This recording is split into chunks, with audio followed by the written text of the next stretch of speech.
Alors bonjour et bienvenue dans cette nouvelle vidéo où nous allons parler voilà, des crypto-monnaies, tokens et les coins. Nous allons donc présenter quelle est la différence entre les deux, quelle crypto-monnaie est-ce qu'il faut acheter lorsqu'on vient investir, soit le token ou alors le coin. Plusieurs personnes se posent généralement la question lorsqu'ils veulent acheter un actif crypto-monnaie de savoir est-ce qu'ils veulent aller plutôt sur un coin, est-ce qu'ils veulent aller sur un token.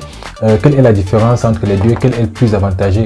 Alors dans cette vidéo, nous allons vous présenter la différence qu'il y a entre ces deux types de crypto-monnaies et surtout quel est le plus avantageux que l'autre. Surtout reste jusqu'à la fin pour ne rien rater et abonne-toi si tu n'es pas encore abonné. Laisse-nous un like si tu aimes la vidéo. Alors on se revoit après le générique.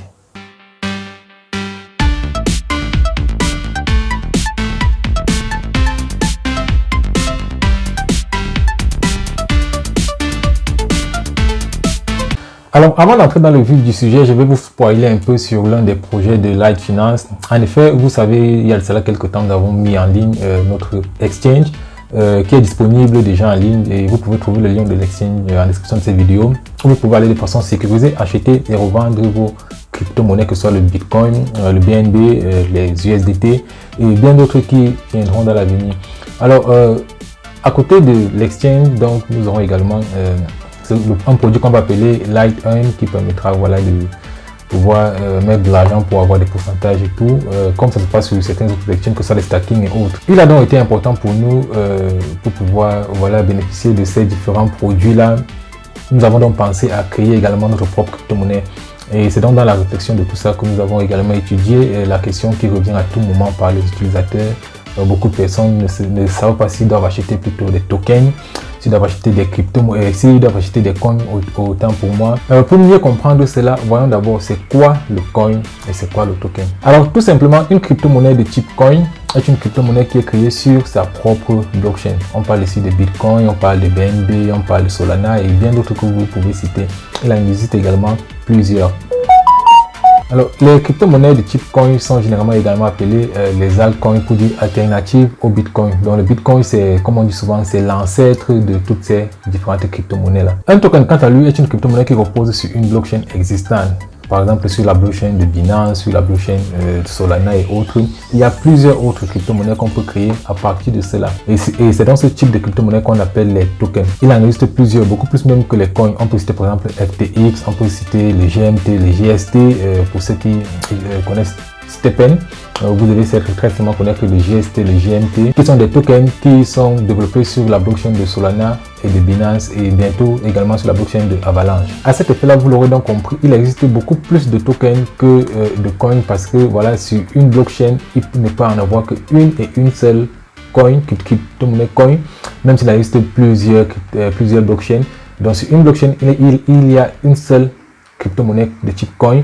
Et par contre, sur une blockchain, il existe plusieurs tokens, des centaines, voire des milliers même, en fonction donc de la capacité de la blockchain à contenir des différentes crypto-monnaies. Alors maintenant, quel peut être donc l'avantage d'acheter un coin par rapport à un token? Alors, avant de parler des avantages, il faut déjà savoir que vous ayez acheté un coin ou un token, il existe toujours des frais de transaction parce que voilà, chaque fois que vous faites une transaction sur la blockchain a besoin de maintenance, la blockchain a besoin de validateurs. Donc la validation ici, ça peut être le minage, que dans le cas du Bitcoin, ça peut être dans le stacking pour certaines autres crypto-monnaies. Donc la blockchain a besoin de validation et c'est donc ces différents frais de transaction là qui sont avec lesquels on paye les validateurs. Donc pour chaque transaction, il faut toujours des frais de transaction, que ce soit les transactions de tokens ou les transactions de coins. Et lorsque vous êtes sur une blockchain et que vous effectuez des transactions avec un autre token, vous devez obligatoirement avoir quelques crypto-monnaies donc de ce token-là. Vous devez avoir quelques coins de cette blockchain pour pouvoir effectuer donc les transactions parce que les frais de transaction sont donc payés avec le coin de la blockchain. Pour le moment, il y a un seul cas exceptionnel qui est le Cardano, lui qui n'a pas besoin donc d'avoir des Cardano forcément pour pouvoir effectuer les frais de transaction. Donc les frais de transaction sur la blockchain Cardano sont coupés directement sur le token. Alors, et pour finir, pour savoir quel est l'avantage donc d'acheter un coin ou un token, je dirais tout simplement, il n'y a pas d'avantage à acheter un coin ou par rapport à un token ou un token par rapport à un coin. Le plus important lorsque vous voulez acheter une crypto-monnaie, que ce soit un coin ou un token, c'est son utilité, c'est le projet derrière, c'est le livre blanc.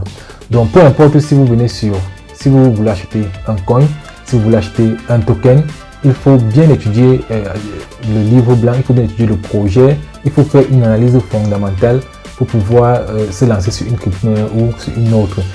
S'il est vrai que les tokens sont ce qui meurent le plus, de nombreux tokens meurent de plus en plus, mais également il y a aussi des coins qui meurent. C'est pas parce que c'est un coin qui est sur une blockchain qu'il ne peut pas mourir. On peut tout simplement jeter le regard sur Terra. On sait tous les dégâts que Terra Luna a subi ces derniers temps. Autre chose également que vous devez savoir, et je pense que le cas de Terra l'a bien montré, peu importe, même si une blockchain, je veux dire, même si un coin arrive à faire faillite, même si un coin arrive à être zéro, arrive à mourir, comme ça a été presque le cas de Terra, la blockchain reste toujours vivante parce que la blockchain est la propriété de personne.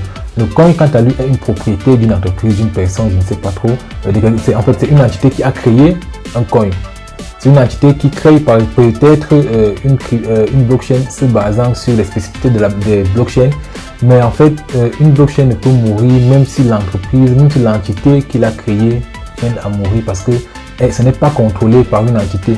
La blockchain est maintenue et assurée par les différents validateurs, donc l'entité principale n'a pas la main mise sur elle. Donc même si le Terra est mort, comme ça a été le cas, la blockchain Terra reste toujours vivante et ce qu'ils ont appelé désormais le Terra classique. Donc pareillement, même s'il arrive qu'aujourd'hui Binance ferme, la BNB Chain, la BSC va toujours exister.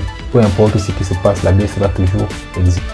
Alors, autre chose également, vous vous demandez certainement, étant donné qu'il y a plusieurs blockchains, comment est-ce qu'on choisit sur quelle blockchain est-ce qu'on va peut-être acheter nos crypto-monnaies, ou alors comment est-ce que les créateurs de ces tokens-là font pour choisir la blockchain sur laquelle ils veulent créer leur token. Déjà, il faut savoir quelque chose, c'est que chaque blockchain a sa particularité. Il y a des blockchains qui ont la particularité d'être très rapides. Il y a des blockchains qui ont la particularité d'être moins cher en termes de frais de transaction. Il y a donc toutes ces particularités qui font en sorte que les créateurs de crypto-monnaies préfèrent une blockchain par rapport à une autre, mais également qui peut vous amener à choisir sur quelle blockchain est-ce que vous voulez donc acheter votre token. Si vous choisissez par exemple d'acheter sur la BSC, ou alors si vous choisissez d'acheter sur Solana, il faut également bien étudier les caractéristiques de cette blockchain là pour pouvoir vous lancer, et en fonction également de ce que vous aimeriez faire sur la blockchain ou alors avec les crypto-monnaies. Alors ça sera tout pour cette vidéo. Comme je l'ai dit, nous sommes également en train de vouloir créer, de mettre sur pied notre propre crypto-monnaie. Qu'est-ce que vous nous conseillez, un coin ou un token? Si vous avez bien compris. Alors, et si on part par exemple sur un token, sur quelle blockchain est-ce que vous nous conseillez de créer ce token-là et pourquoi? Alors, donnez-nous votre avis en commentaire. Vous savez que nous avons toujours tous les commentaires et nous répondons à tous les commentaires. Cela nous ferait plaisir car ce projet, ce n'est pas pour nous, c'est pour tout le monde, c'est pour notre communauté, c'est pour nous tous. C'est pour pouvoir révolutionner le domaine des crypto-monnaies en Afrique. Vous savez ce qu'on dit chez nous, l'argent, c'est le nerf de la guerre.